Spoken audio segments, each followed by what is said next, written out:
Hello, and welcome to the Novi Conversation. I'm Steve Waltz. And I'm Jeff Progelski. And Jeff, today we have an Innovia employee. One I've been waiting for to have on a podcast for a while, but we had to make sure though that she put her time in first before we invited her on the podcast. So we have Andrea Riviezzo. Welcome. Hi.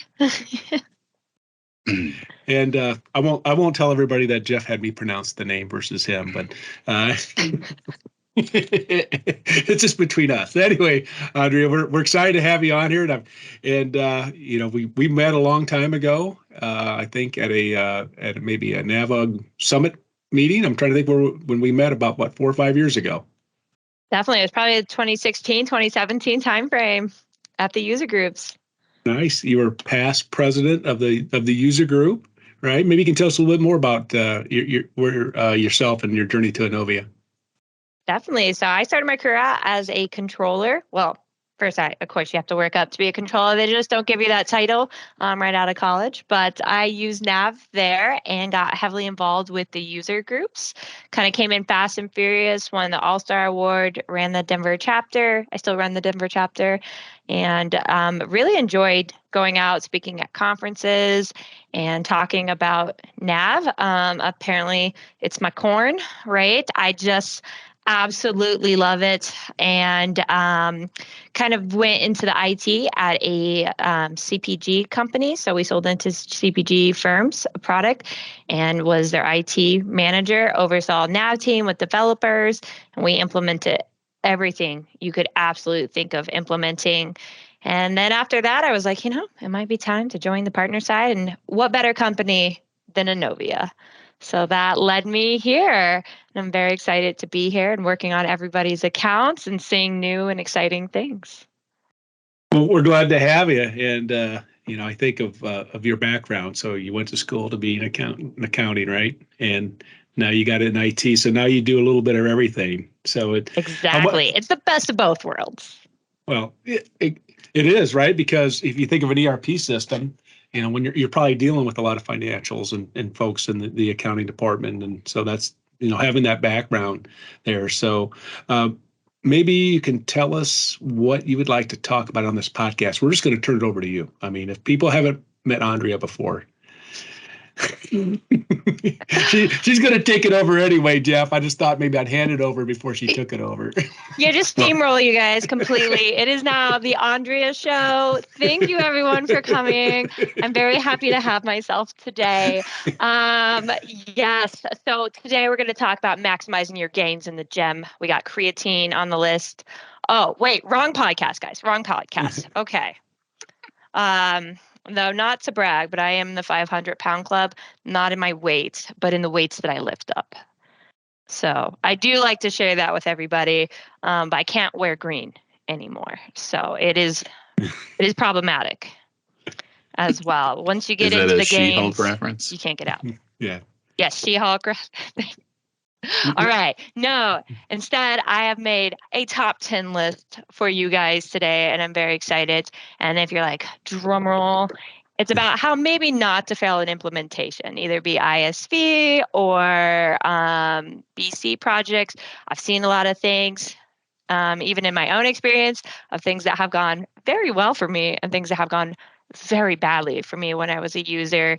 And even now, looking at other customers that I'm helping out, some of them up and running immediately, and others the long drip.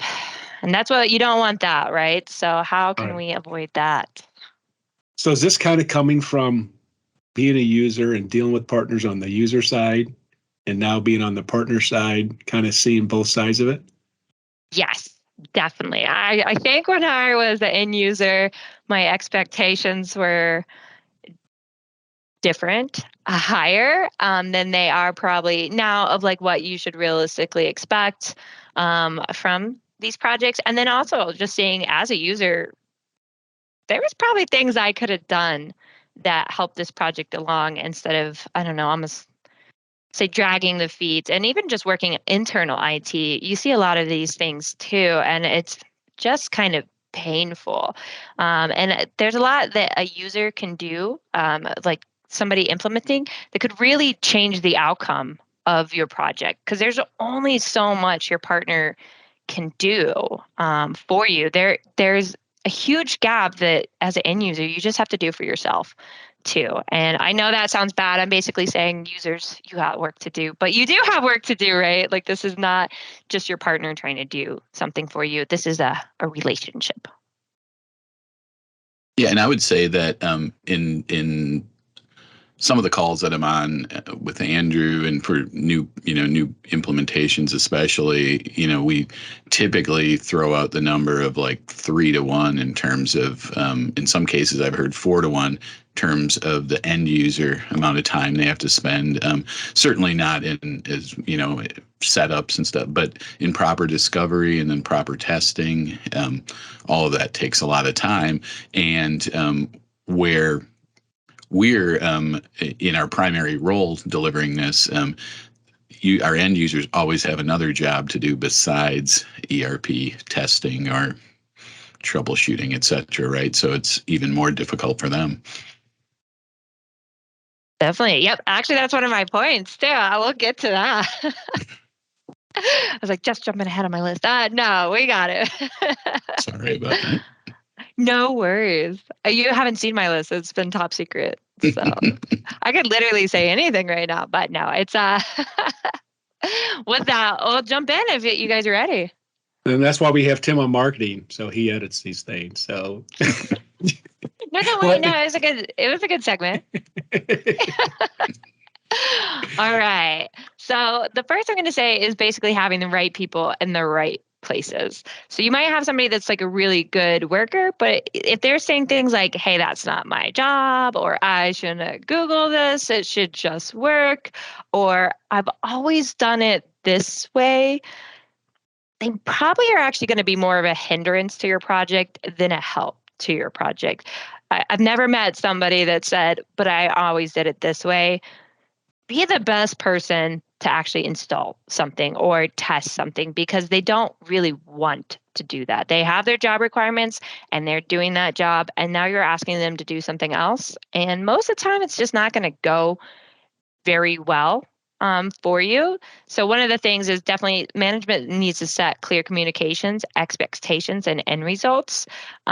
Though I'll caveat on end results, you got to be kind of realistic as well on what end results actually mean. And like, when is something done? Not everything's going to be like 100% or 120%. So you got to kind of expect at least what is good enough for the company to call it good. But you just want to make sure you don't have a people problem. And I'll say in most situations, people problems are huge, right? There's a course, there is a nav user out of Fort Collins called ProSci, and ProSci, all they do is teach 3-day courses on managing people for change management. And so I'm like, hey, if this is a whole business model, this is probably not something that's very inherent in most people to have change management skills. And so now if you have problematic people that, they might be the best AP person you've ever worked with, but if they do not want this, and they're going to resist you on it, and they're saying things like, but I've already done it this way, then you're going to have a change management issue on your hand first out of the gate. And there's not much that anyone can do for you. Your partner's not going to be able to convince that AP person or whoever is saying this that there's this need for them. That is something only management can do for them. Yeah, change management can be a challenge, right? Because I was kind of trained in that world too, because every time you add another person to the group, it's like going out to lunch with your family and you went from 3 people to 7 people. Where do you guys want to go? Good luck with that, right? But yeah, every time you add that, it just seems that I always use Sally as my example. Sally's been doing it for 20 years. Sally doesn't want to change. It's going to happen, right? It's that mindset where you think what you just kind of said earlier, that it's can you get agreement from everybody in the group? No. Can you get consensus? Yes. That's what you're going for, right? This is what's best for this. And so that sounds like something you deal with quite a bit. Yes, definitely. I see that often. When I was an end user, I saw it as like a manager of other employees. I saw it as the IT manager. I definitely saw it. And now that I'm on the partner side, you can see it, right? Like there is clear signs that somebody doesn't want to do this. And that is definitely going to be a huge problem, especially if that person's responsible for something, be it document gathering or UAT. If they're dragging their feet on it, nothing's getting done. Should I go to number 2? Are you ready? Yes. I All was right, like, we are okay. ready for Jeff is just hanging. He's like, number two. Number 2. All right. So- You want to be somewhat prepared. And I'm not saying that you need to do like everything before you even get on the phone with an application consultant like myself. But if you are going into a new environment, this is a great time to fix things, be it your costing methods, your chart of accounts, how you process customers. Like you're getting a clean slate if you're not doing an upgrade. So in your mind, you should already be thinking about what a new COA would look like. Because honestly, I'm not even going to start your project until you give me a COA. I'm not even going to open your box. Where there's a few things I can do without your COA, there's not a lot. So having a COA is super important. And I know there's sometimes like discovery calls that we're going to do with you. And maybe during that discovery, we do know you're going to do a new COA, or maybe you're not going to, though most of the time you need to redo your COAs. But you should already be thinking about what that looks like, what's important, what's not important. As an application consultant, I will also help you out with your COA. So if I see your COA coming in and you're missing key accounts that I know you're going to need because you're doing like expected cost, I'll help you out and add those accounts for you. But I've had projects delay probably about 3 months just because we did not have that chart of account on file.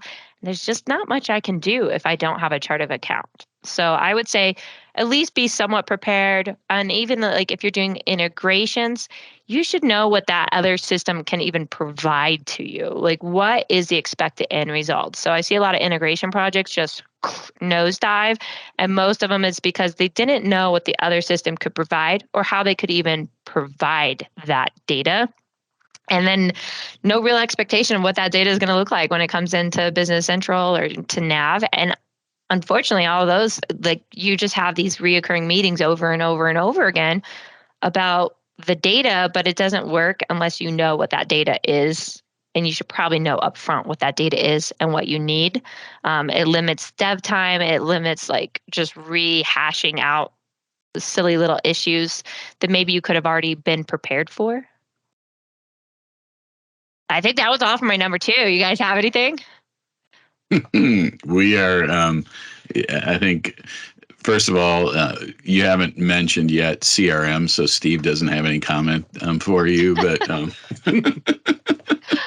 but that all makes sense to me. And I think that that we are working on sort of, doing a better job in the pre-sales process of preparing our customers for projects with help, obviously, from the delivery team with suggestions, because I think ultimately, I mean, customers have budget concern isn't number one. It's a successful implementation, but it's a close second. And if they can use our resources more efficiently by doing a little bit of prep work, like absolutely, let's get them ready for it. Definitely. All right. So then the next one, really just allocate time for getting things to the partner. Make sure that the team that's doing UAT has time for training and testing. Because honestly, if no one's around to test these things, you're not going live. If somebody can't produce like that chart of accounts or the customer list or something like that, you're just not going live. So you really need to know that, I mean, these people have real jobs. Their whole job isn't to implement this system or implement this ISV. So if you're not giving them the runway at all to give things to the partner or test things, it's just not going to happen. I know oftentimes when you're doing these things, maybe you're doing them because you're time constrained, your person's overloaded. So you're giving them this ISV so they won't be overloaded, or you're going into BC because it offers functionality that's really cool that could also save them time. But unfortunately, in that interim, they're going to be overloaded, and most people don't want to work late. Most people don't want to like spend their weekend testing a new system or a new ISV. They just want to do their jobs and go home. So you, as a manager, especially as a manager, you have to make sure that if you're saying, hey, I need you to get all this stuff to them, that their plate isn't overfull. Now, if their plates aren't overfull, then maybe there's no excuse. But for the most part, I think most people have 40-hour jobs, and they're not going to take on this extra 10 hours a week for, up to 10 hours. Not all of them are 10-hour weeks for every employee or anything, but they're not going to take on this extra time out of their loving grace for the company. So really, you want to make sure that you prioritize them correctly and that they have time to actually do the tasks that you're asking them to do. Steve, you are I'm officially assigning you the transition between points 3 and 4. So testing's overrated. Just plug it in, turn it on, let's see what happens. Right. That's right. I mean, we test on go live. That's how the sales team goes. When I speak with the plane can take off, you can duct tape the wing on later. That's right. It's okay. And Andrea, I get a lot of discussions with folks that either had a bad implementation or, they're looking to go from the old version to the new version. And when I kind of talked to some of the points that you said, they're kind of like, they're not used to those conversations because a lot of partners are like, okay, it's like, I need this, I need this, I need this, I need this, versus having that discussion up front, explaining the process, right? It took me a couple of years to really understand how much work that the clients running the system really do. I had no idea. I mean, it's intense. And if they, like you said, it needs to come from the top and, hey, this is going to require time and like an internal project manager, right? And I mean, have you noticed when a client if they have somebody that owns it that has more of a PM background, does it go differently versus somebody that's just kind of like, I mean, there's different size projects, right? I don't want to go down a rabbit hole. I'll just be honest. PMs and I have a sordid history. Uh-oh. So I've had internal PMs. It didn't go well. I will say though that I am a little bit of a rule breaker. I like making rules for other people to follow. And they should not apply to me. But I will say from the client side, I've seen good and bad from the PMs. Sometimes, it's like wrangling cats. So the PMs, especially internal PMs, because there's only so much a Nenovia PM can do. They cannot wrangle your cats for you.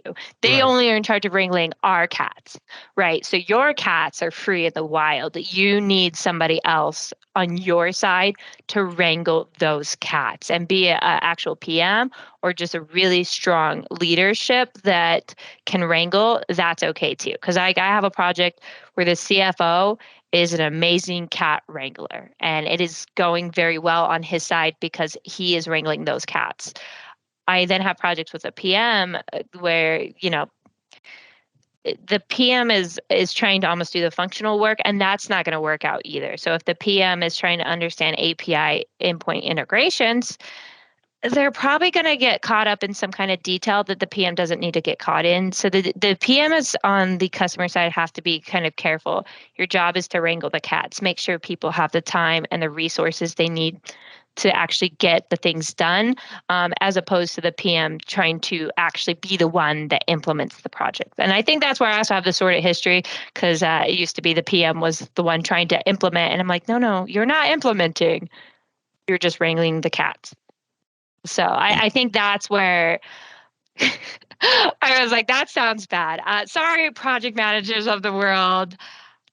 I've had a few interesting ones. It's a tough job because you're dealing with people. Yes. And no one likes to be told what to do. They like to know what to do, right?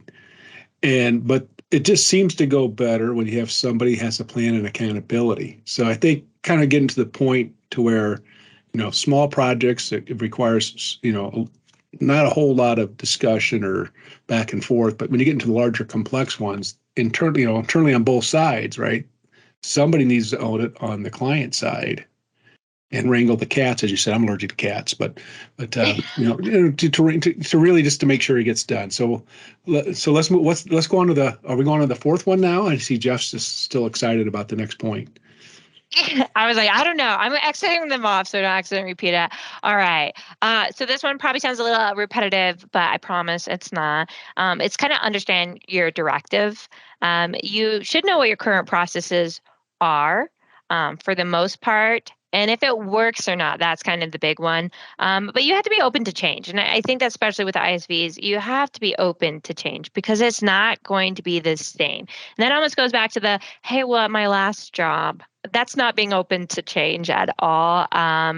So with BC, especially if you're coming off a nav or you're coming off QuickBooks or something, there's going to be new functionalities, cool functionalities. If you are very stuck in your path, then you're not going to be able to take advantage of those. You're not going to be able to work smarter.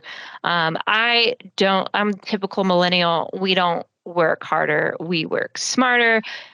I would rather the system do most of my job. I rather try to automate what I can automate. I don't want to sit around and I don't know, do the same thing over and over again. If I can just make it once and make it work the next time, I would rather do that. And a lot of people, there's a lot of mentality that doesn't want to do that. They're like, these are the ways. This is the way I'm going to do it. There's nothing else. And I think that knowing what your way is great, right? That's really going to help us out. Because otherwise we might try to set up something incomplete for you. And then later on you come back and you say, hey, well, that's not what I wanted at all. And so you should know that. That way we don't implement it incorrectly. But then on the flip side, just know that there might be a better way too, and that you might have to change your internal processes to accommodate the new system or accommodate the new ISV. And process change is one of the harder things to normally get through. Mm-hmm. I would agree with that just based on my experience with Steve. Process change is very difficult. Just because I'm the last of the baby boomers. I mean, I'm still thinking of what she said. What was the comment about millennials? Anyway, we'll go on from that one. You're like, we're smarter, not harder. I don't. So I don't want to reverse that right there. I know I'm slow, but come on. All right. Anyway, let's go on to the next one. All right. So I actually ran into this recently. I was a little surprised by this. All systems will have limitations, right? Like no system can promise you the moon. And it might be just the way that, you're used to it making auto invoices or something. And this one doesn't. Could we set up BC to literally do whatever you want? Probably. But you're going to spend a lot of money to get that. And so I had somebody mad that it didn't automatically do something that parent-child relationships wasn't what they expected, how it reported out of the box. But they only had 10 customers. So I was like, I don't know how big of a deal this really is. You have 10 customers. So just know that they're going to have limitations, but also think about your ROI. Can you live without seeing this? Because obviously, if there was systems that could do this, they're probably going to cost you a lot more money. Could this system do it? Sure, for more money. But just know, you got to carve in your expectations a little bit that this is not going to change your life. I mean, sorry, salespeople, it's going to help. It's going to hopefully make things easier if you upgrade or install ISVs, and that is the goal, and that should be the case. But it's not going to do your job for you where people are like, accounting is going to magically happen now that I have BC and these 3 ISVs. That's just not how it's going to work out for you. And you also shouldn't plan for things. If it happened one time, you probably don't need to throw that in as a mitigating factor. If it happens daily, that's a mitigating factor. That's something that your partner should know so that they can plan against that. Amazing. All right. Well, I sometimes I say that as I'm doing demos for prospects, essentially what people want, the ultimate ERP system is has a single button on the screen and it says make profit, and then they just push it. And but Business Central has a few more steps in between that are required. So having realistic expectations, I think, about those limitations is an important part of understanding. And I think it also kind of can bolster the other points that you've already made about, if you have realistic expectations, we can look at process and all of those things. You have a better understanding of it. Certainly the people who are actively engaged in the project and are open to change and see the value in it for the overall company, not the people who are in the back of the room kind of grunting because they don't really agree with what's going on. I think actually, you know what? Maybe we should subtitle this podcast "Realistic Expectations." That it's like in general, not this episode, but our entire podcast should be realist. Let's have realistic expectations. And, what do you think, Steve? And Andrea, one of the things that stood out what you said is you said ROI. I mean, how many partners out there? I wanted to do this. Sure, okay, it'll cost X, and you just said you have 10 customers. In your mind, you're like, why would you invest that kind of money, right? I remember Holly telling me a long time ago when Holly Kuehl came on board, Steve, Nav will do anything, how much you want to spend, right? And so it's easy to spend other people's money, but I think getting to where you're going is, those are conversations I think are helpful. But, we have some clients like, I want you to do this. Perfect, gotcha. Some like to be challenged or see the ROI, right? Yeah, we can. However, let's have this conversation. And it's kind of this theme has almost become like a change management type of theme too, right? On because it just, when you are transforming your business, like you talked earlier, upgrade reimplementation, it's a chance to look at your processes. Sure, we can move it all forward. You can have the same old system that you had, and now it's going to cost, is it going to work the way you want it to? Yeah, probably not, maybe. But let's start fresh. So it's kind of interesting how this is kind of developing into this. And Microsoft has really adopted a change management program internally there too, which I was told 5 years ago they're going to roll out to the partners, which they still haven't. But anyway, what number are we at now, Jeff? I think we're through the first 5, aren't we? Yeah, I think we made it through 5. All right. So speaking of that too, I had a conversation with Microsoft, and one of the things that they brought up was that they went to a client site and they had a lady moving a file from A to B, right? And that's her whole job. That is what she did for 8 hours a day. And they said, we could just automate that. And then the question back was, then what would she do all day long?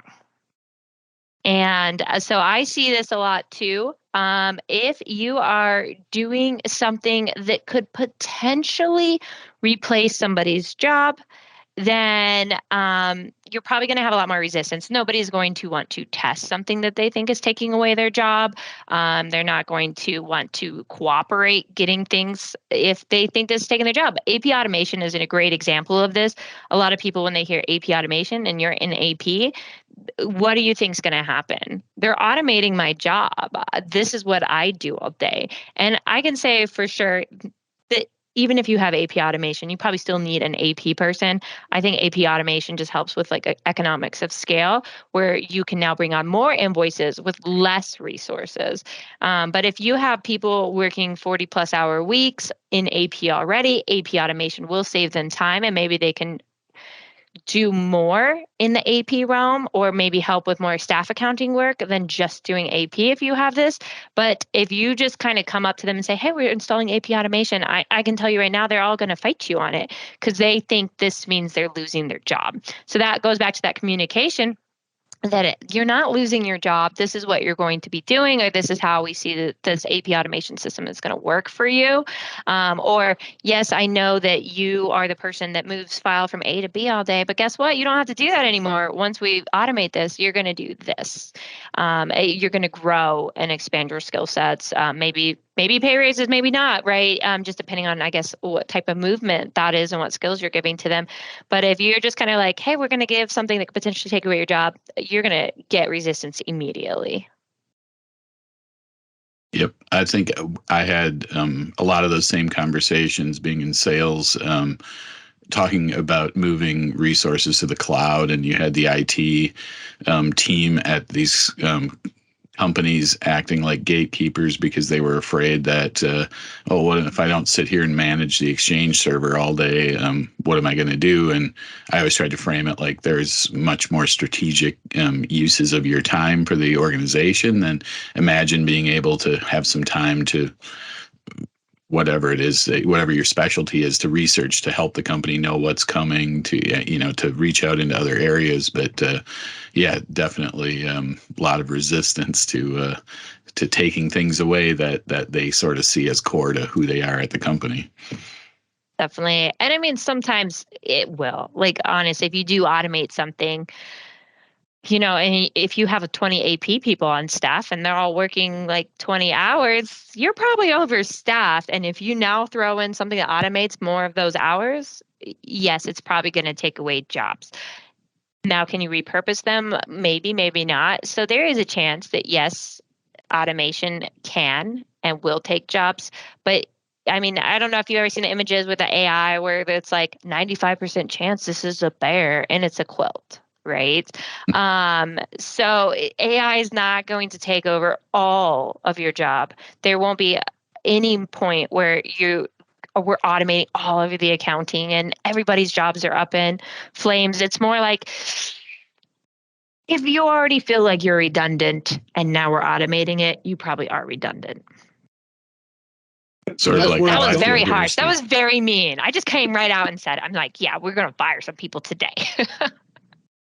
Well, and if you think about it, and without getting Jeff overly excited, like when CRM first came out, a lot of salespeople were like, oh, or it is, well, there was 11 million jobs reported this week that are unfilled.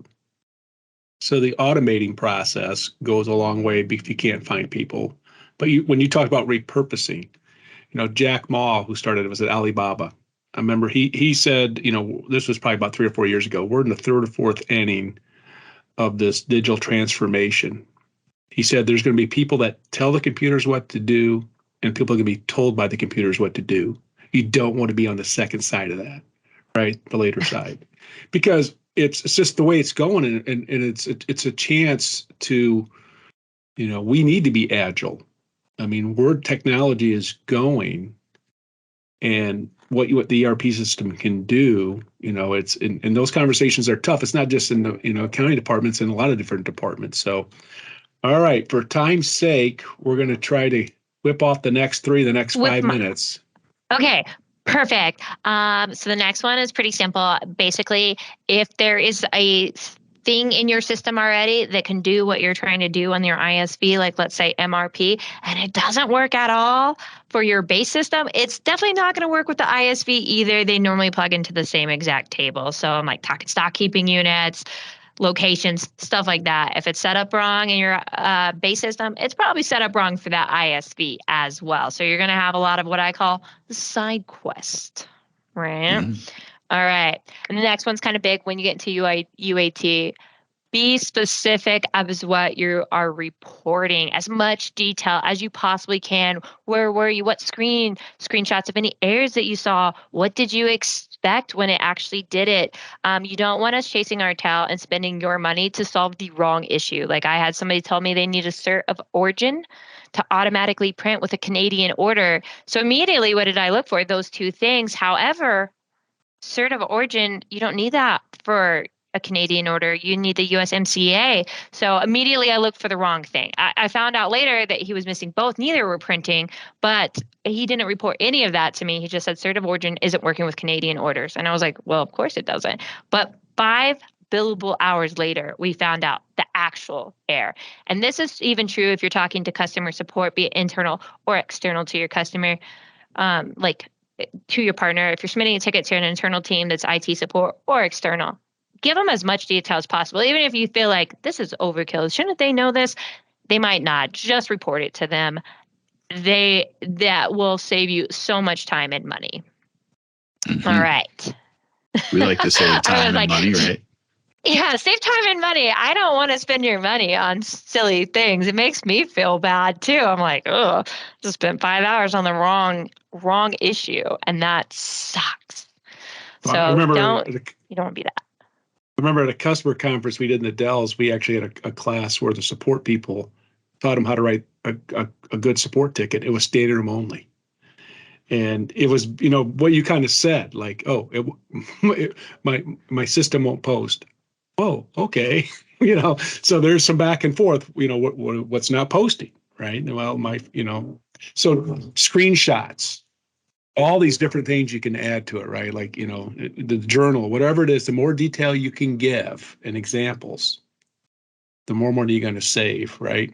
Is that what you're kind of going? Yep, exactly. Sample ID numbers. Like I was on this sales order. This is one that didn't work. This is what I was doing when it didn't work. That way I know where the starting point. Otherwise, I will start at the point where I think you're trying to do. We're just going to have a lot of back and forth conversations. So that is a big one. That's UAT. That's any support. Be very clear. Do not, if it feels like a waste of your time, you're like, why do I have to be so clear? I will tell you, you will waste way more time by not being clear. All right. I got just two more guys. I'll be fast. All right.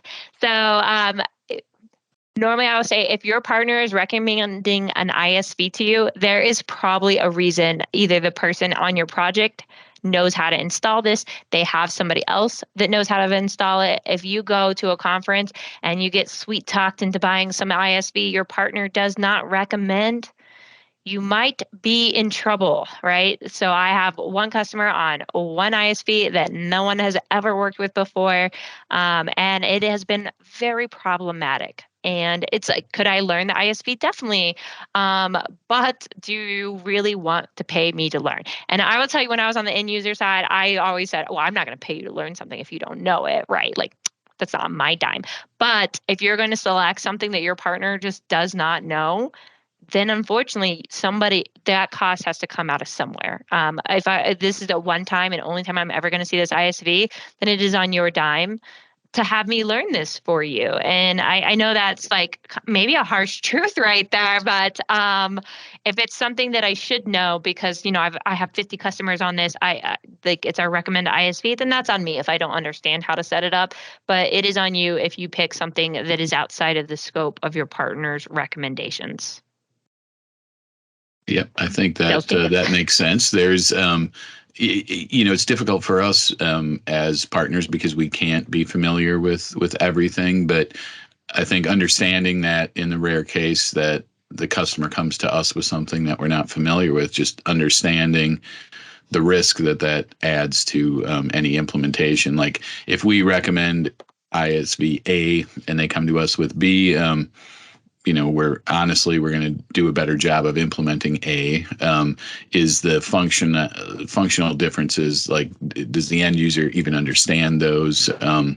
And I think that's a fair point to bring up. It might seem harsh, but it is reality. So let's be real, or what is that saying, Steve? Oh, let's get real, or let's not play. Yeah, that. Yeah, the ISV too, Andrea, that when we're onboarding clients, we're talking with them. What I try to explain to them is, look, if you're shopping for an ISV, you got to let us know. And I said, not just for the fact, because some of these are really good at marketing, right? Some of these ISVs only have one or two people. And we know which ones actually follow up and support well because we work with them a lot versus maybe they get back with you a month later, right? And so we know when we recommend an ISV, it's a signature on Innovia because we recommended it. So, all right, we're coming up on the final one. We need a drum roll, Jeff. We'll have to ask Tim for that. He is the audio guy. All right. So the final one, it is a partnership. We are here to help you, but you also need to help as well. So it has to be a good relationship where you trust us, we trust you, that we can work well together, and that, I don't know what you don't know. And you probably don't know what you don't know either. And we're going to try our best to make sure that we make you happy, that we want you to succeed. At the end of the day, I want you to get onto BC and I want you to love it as much as that kid loves corn, right? I want you to sing songs about BC and just absolutely love it. But in reality, you have to participate in this relationship as well. It can't be one-sided where I'm rooting for the best for you, but you need to root for the best for me too. Right? If you're mean to me or you're like, well, I'm paying you to do this. You work for me. It's probably just not going to be a great relationship. And maybe at the end of the day, it's okay if you love it as much as you love broccoli, right? But I want you to love it. I want you to succeed. I want you to be happy. And in a way, I want us to be friends, right?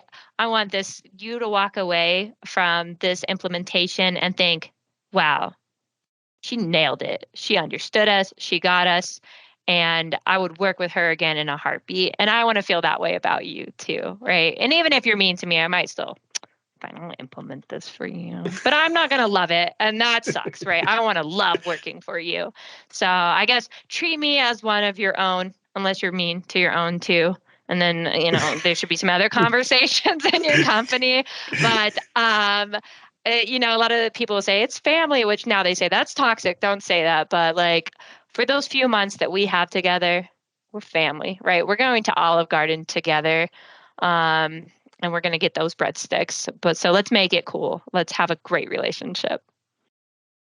Yeah, exactly. And if the relationship goes sour, I will just tell you from personal experience that divorce is very expensive, and so that would be the same with a with a partner breakup. We don't want any. We don't want any of those. So let's all get along. That does bring up a question though, in terms of the getting to know. So obviously the way that a company enters a project and the team that you're working with, how do you as a partner kind of get a feel for all the politics that are there ways to that customers can sort of I don't know, maybe open up to you in ways like when you're having the initial meetings and conversations, just how do you get a feel for like how this project's going to go at the beginning?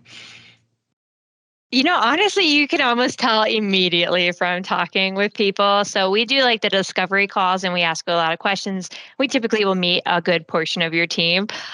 Sometimes you get the juicy gossip later. Like, honestly, what's better than celebrity gossip, guys, is like, why is the night shift at the gym mad at each other? Like that's the best kind of gossip. So anyway, I've had people do that. Customers call me and they were like, let me tell you what I could not say earlier on the phone. I'm like, oh, yes, please do.